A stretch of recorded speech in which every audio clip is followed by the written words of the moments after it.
အားလုံးပဲမင်္ဂလာပါရှင်ဒီနေ့ကျွန်မဖတ်ပြမှာကတော့ဆိုင်းဆံမခင်ခင်ထူးရဲ့လှေအင်္ဂလိပ်ဆိုတဲ့ဝတ္ထုတူလေးဖြစ်ပါတယ်ရှင်လှေအင်္ဂလိပ်ဂေါဝင်စိတ်ရဲ့အောက်ဖက်နားကိုဂိုက်တော်တော်များများရှောက်လာလိုက်ရင်တန်လျက်မော်လို့ခေါ်တဲ့ချော်စိတ်မြစ်ကမ်းပါးကိုတွေ့ရမှာပါဘာကုန်းတွဲတင်မောကြီးတွေလှေတွေနဲ့ကုန်တင်ကုန်ချလုံနေကြတဲ့အလုပ်သမားတွေကုန်တင်ကားကြီးတွေမြင်းလဲတွေစိုက်ကားတွေပြီးတော့မိုးကာတာလပတ်စကြီးတွေအုပ်ဆိုင်ထားတဲ့ကုန်တွေကလည်းဟိုတပုံဒီတပုံတလှုပ်လှုပ်တရွရွဥတဟိုသွားလာနေကြတဲ့လူတွေနဲ့အဲ့ဒီမြင်ကွင်းတွေကိုတာရိုးကြီးပေါ်ကနေစီးကြည့်လိုက်ရင်အတိုင်းတိုင်းမြင်နေရတတ်တယ်ခဏီနီးကလေးကတ်ကြည့်မယ်ဆိုရင်တော့မြစ်ကမ်းပါးကိုတွေ့ကပ်နေကြတဲ့ဂျော်ဂျက်လှေကလေးတွေကိုတွေ့ရမယ်ဒီလှေကလေးတွေကတော့ရေရဲ့သဘောတိုင်းကဘာနဲ့ပူတုံးခွာတုံးအေယော်ရီလိုင်းကြက်ခွတ်တွေစီးရင်မူးရီနေကြလေရဲ့သူတို့ဖို့ဒါဟာအဆန်းတော့မဟုတ်ပါဘူးလှေကလေးဘယ်နာရွေ့ရွေ့လှေကလေးပေါ်ကနေသူတို့ဘဲမှရွေ့မသွားဖို့ပဲမဟုတ်လားဒီလေကလေးတွေဟာအေယော်ရီမြစ်ပြင်ကျဲကြီးနဲ့နှိုင်းစာရင်သေးငယ်လွန်လှပေမဲ့အေယော်ရီကိုတော့အမိအယတွေ့ကုတ်ထားတတ်ကြတယ်အေယော်ရီလောက်တက်တန်းမရင်သေးပေမဲ့မြစ်ကြီးထက်တောင်ပိုပြီးအိုဟောင်းနေကြသလိုပဲ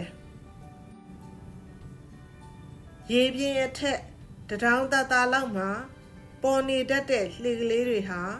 လှိုင်းလူးခံသာယုံလေးမြင်းလို့လှေလေကောင်လောက်မှာဝါပေါင်းမိုးခက်ကုတ်ကုတ်ကလေးကိုပလတ်စတစ်အုပ်ထားတယ်အဲ့ဒီအမိုးကုတ်ကလေးမှာပဲသူတို့နေကြတယ်မိုးရွာဆိုနေပူအချောက်ဆိုပေမဲ့အဲ့ဒီလှေကလေးတွေကပဲသူတို့ရဲ့ဘဝတွေမဟုတ်လားမနဲ့လင်းလာရင်တော့သူတို့ကုန်းပေါ်တက်အလုတ်လုတ်ကြတယ်ဟိုးအနောက်ဖက်မင်းဝန်တောင်ကျောကြီးနောက်မှာနေလုံးကြီးမြုပ်သွားပြီဆိုရင်တော့လှေအင်္ဂလိပ်စီသူတို့ပြန်လာကြပြန်ရောတခါတလေလှေအင်္ဂလိပ်တွေတဲကထမင်းချက်တဲ့မိခိုးငွေတွေအမှောင်နဲ့ရောနှောပြောက်ွယ်သွားကြတာကိုကြည့်ရင်စကိုင်းတောင်ရိုးကမိပွင့်ကလေးတွေတပွင့်ချင်းလင်းလက်လာပုံကိုငေးမောရင်တာရိုးကြီးပေါ်ကအိမ်ပြန်စပိန်တွေကိုအတန်တိတ်နှုတ်ဆက်ကြရင်းနဲ့သူတို့ဘဝတွေကိုအနာပေးအပန်းဖြေတတ်ကြတယ်အဲ့ဒီလှေအိမ်ကလေးတစ်လုံးထဲမှာမိဂျိုးဆိုတဲ့ကောင်မလေးရှိတယ်မိဂျိုးရဲ့အဖေကိုကျွတ်တိုးကဒီကန်းနားမှာတဲထန်းတဲ့အလုပ်သမားတယောက်ပေါ့ကိုကျွတ်တိုးကတဲထန်းလို့ပင်မသမျှညဘက်အရေးကလေးတစ်ခွက်တစ်ဖလားနဲ့ဝင်းချလိုက်ရမှကျေနပ်အားရတဲ့သူကိုကျွတ်တိုးဖို့ဒီမူးရီရတာကိုတနေ့မှလက်လွတ်ခံတာမဟုတ်ဘူးတဲထန်းကငွေဆိုတာကလည်းမိသားစုစားဖို့ထက်အရက်ဆိုင်ကဒေါ်တုံးမကိုပေးဖို့ကပုံများနေတတ်တယ်အခုတော့သူ့မိန်းမမငွေတိုးကလည်းဘာမှမပြောတော့ပါဘူးမပြောဆိုသူတို့မိသားစု6ယောက်အိုးကြီးကိုသမီးကလေးမိဂျိုးကထိန်းထားနိုင်ခဲ့တာကလည်းပါတာပေါ့မိဂျိုးကဟောဒီမြစ်စိတ်ကမ်းသားတစ်ခွင်မှာတော့မရှိမဖြစ်လိုအပ်နေတဲ့အဝယ်တော်ကလေးပါ10နှစ်သမီးအထွေထွေအဝယ်တော်မိဂျိုးဆိုပါတော့အရက်ပူပြက်ပြက်အသားကမဲမဲပိန်ပိန်ပါပါဘိုးကေပြချက်ချက်နဲ့ဆိုတော့အမက်တမဲ့ကြည့်ရင်မိဂျိုးကိုကောင်းလေးတယောက်လိုထင်ရရဲ့ဒါပေမဲ့ရှင်မီအင်းကြီးစက်ထမိန်ခွင်းကလေးကမိဂျိုးရဲ့မိန်းကလေးဘဝကိုလှစ်ပြထားတယ်မိဂျိုးကစက်ထမိန်လေးကိုကပုံစားကလေးထွက်အောင်ဝစ်ပြီးဘိုဒီပတ်တီပါပဲအဲ့ဒီကပုံစားလေးကသူရတတ်သမျှတော်လိုအားကငွေစက်ကူကလေးတွေထက်သိမ်းရနေရလေးပေါ့သူကပုံစားတဲ့ ပတ်စံထဲထားရင်မြန်လိတ်နေအောင်ကိုကြစ်ထုတ်ထားတယ်ဘာမှမရှိဘူးဆိုရင်တော့ဒီကပုံစကလေးကဖက်လက်နဲ့ကန်းနာမှာစက်ထမိန်ကလေးတလွှားလွှားနဲ့မိကျိုးကိုနေကုန်နေခမ်းတွေ့ရတတ်တယ်တင်မောသားတို့လေတကြီးတို့မော်တော်ဘိုင်တို့ကအစကုန်တယ်ပွဲစားမကြမ်းအလုတ်သမားတွေအစုံမိကျိုးကိုမတိသူရဲ့လို့မရှိဘူးမခင်တဲ့သူလည်းမရှိဘူးမရှိဆိုမိကျိုးကသူတို့ရဲ့လက်ဆွဲတော်ကလေးမဟုတ်လားမိကျိုးရေအကျော်နဲ့ကောင်းကျမဝယ်ပြပါဦး903တို့ပါဆွဲခဲ့ဟဲ့ရော့ပေးလိုက်တဲ့ပတ်စံကိုလက်နဲ့စုပ်ပြီးတာယိုးပေါ်ကိုမိကျိုးပြေးတက်ခဲ့တာပဲဟိုတုန်းကတော့ဒီကန်းနာမှာဈေးသည်တွေရှိကြပါတယ်အခုတော့တာယိုးကြီးချထားတဲ့ခဝဝေးရက်ွက်ကလေးတဲ့သွားဝယ်မှရတာပါဒီတာယိုးမြင့်ကြီးပေါ်ကိုတက်လိုက်ဆင်းလိုက်တက်လိုက်နဲ့ပဲဖနှက်မပါတဲ့မိကျိုးရဲ့ခြေပွားတွေကတာယိုးကြီးနဲ့ရင်းနှီးနေပါပြီအဲ့ဒီလိုဈေးဝယ်ပေးတဲ့အတွက်မိကျိုးပတ်စံရတယ်လေရတဲ့ပတ်စံကိုကပုံစားကလေးတွေထည့်လိုက်ထားလိုက်တာပဲမနေ့တုန်းကကုန်ထမ်းသမားတွေကိုဆက်လက်ဝယ်ပေးတာရယ်ကားသမားတွေအတွက်ကွန်းရဝယ်ပေးတာရယ်တဲလေအလုပ်သမားတွေကလက်ဖက်ရည်ဝယ်ခိုင်းတာရယ်အားလုံးပေါင်းတော့အခုမနေ့မိကျိုးရဲ့ကပုံစားတဲ့ပတ်စံ100လောက်ရသွားပြီကပုံစားလေးကိုမကြာစမ်းကြည့်ရင်မိကျိုးစိတ်တွက်ကြည့်နေမိတာပါမိကျိုးရေဟဲ့ကောင်းမလေးခေါ်နေတာကိုရော့ပလင်းမိကျိုးအားရဝင်တာပြေးသွားလိုက်တယ်အဲ့ဒါလို့ပလင်းသမားတွေစီကမှ450ရတတ်တာကိုအဖြူလိုက်ဦးလေအေးငချင်းရေကုန်ကြော်လဲဝယ်ခဲ့ပိုရာညီးယူလိုက်ပလင်းကလေးကိုလက်နဲ့ပိုက်ပြီးတာယိုးကြီးပေါ်မိကျိုးပြေးတက်ခဲ့ရပြန်ရောအဲ့ဒါလို့ဝယ်တော့အလုပ်ကိုမိကျိုးလှုပ်လာတာ1နှစ်လောက်ရှိအောင်မယ်အတန်းစာဟုတ်တိပတ်တိမတင်ဘူးခဲ့ပေမဲ့ငွေဆက်ကူအမျိုးအစားလောက်တော့မိကျိုးတည်တာပေါ့ပေါင်းတာနှုတ်တာမျိုးမိကျိုးနားမလဲပေမဲ့အန်းနာတွေမျိုးကိုတော့မိကျိုးတည်နေပြန်ရောတခါတလေဈေးတဲ့ထက်တောင်မိကျိုးကလဲခြင်းလဲနေသေးတာပါခိုင်းမဲ့သူမပေါ်သေးရင်တော့တာယိုးချေကညောင်ကျက်ပင်ကြီးအောက်မှာအဖော်တွေနဲ့မိကျိုးကစားနေတတ်တယ်မိကျိုးရဲ့အဖော်တွေကအများကြီးရဲ့ရက်ကွက်ကလေးတွေကကလေးတွေတော့မဟုတ်ပါဘူးမိကျိုးတို့လိုလှေအိမ်ကလေးတွေကကလေးတွေရဲ့တခြားတဲတွေကကလေးတွေရဲ့ပေါ့ကလေးတွေအားလုံးကကန်းနာမှာတွေးသမျှအလုပ်တွေအကုန်လုပ်ကြတယ်ဆန်အိတ်တွေပဲအိတ်တွေကျက်သွန်အိတ်တွေမိသွေးအိတ်တွေတင်ကြရာကပေါက်ကြလာတာတွေကိုကြုံကြတယ်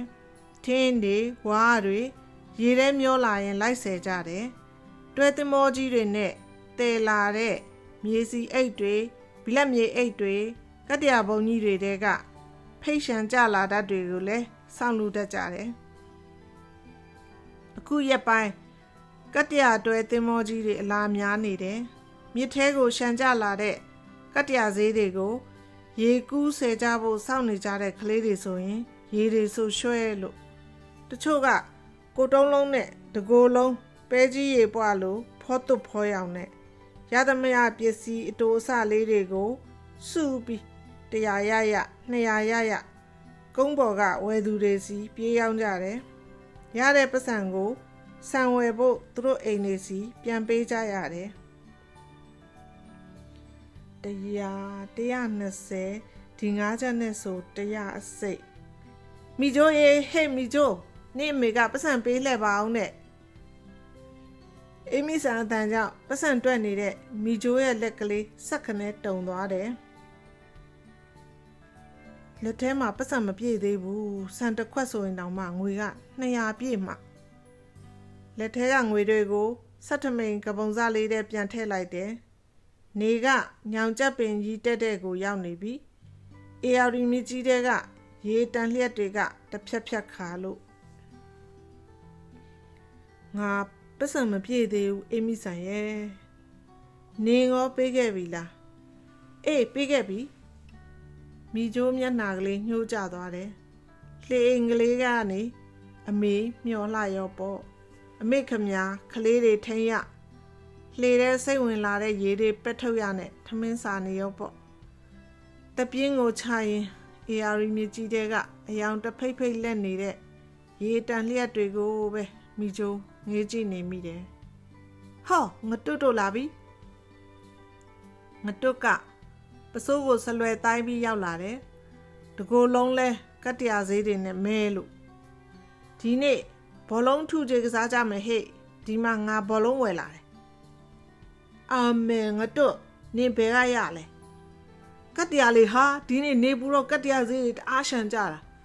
ငါဟိုးရေလေအထိကူးစေရတာပေါ့အမေကိုလည်းဆံမိုးပေးခဲ့ပြီ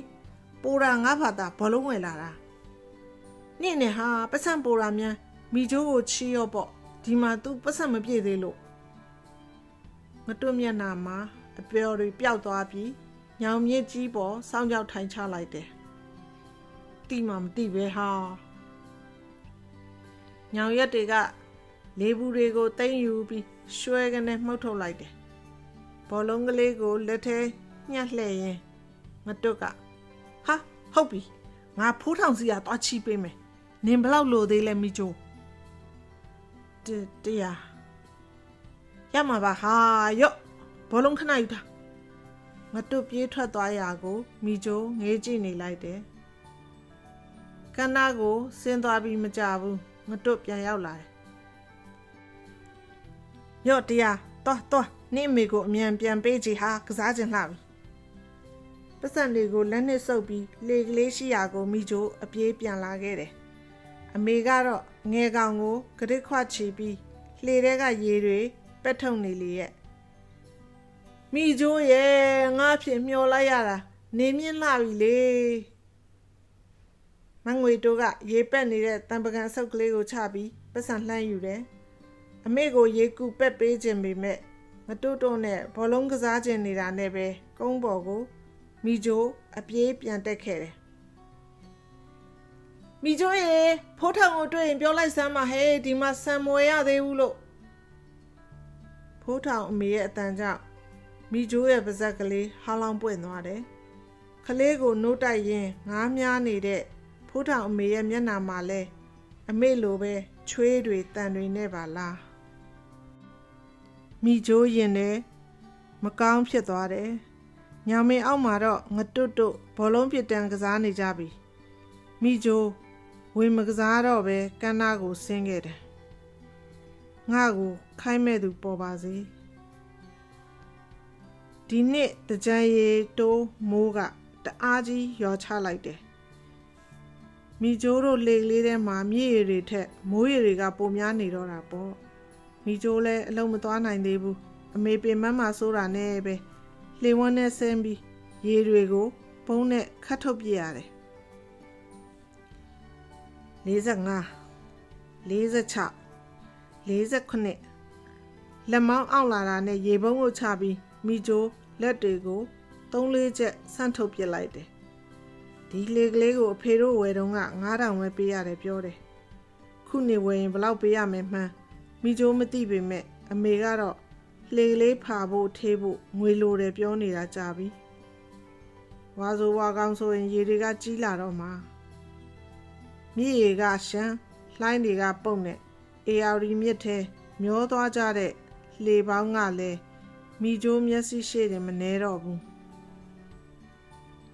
ဟိုတစ်နှစ်ကဆိုမိကျိုးတို့လှေကလေးမြုပ်မျောသွားတာအလိုက်ကောင်းလွန်းတာရွှေကြက်ရဲ့တောင်ဆုံးကပြန်ရခဲ့တာအဲ့ဒီတုန်းကလှေကလေးကအခုလောက်မအိုသေးဘူးမနာသေးဘူးဒီနှစ်တော့ရေမကြီးခင်ဖာရထေးရမယ်လို့အမေပြောနေပေမဲ့ဘလောက်ကုန်မလဲဆိုတာမိကျိုးမသိပါဘူးမိကျိုးရေဟေးမိကျိုးကုန်းပေါ်ကခေါ်တန်ကြားတာနဲ့ခေါင်းမော့ကြည့်လိုက်တော့အဝတ်လျှော်တဲ့ဒေါ်ဘီဘီ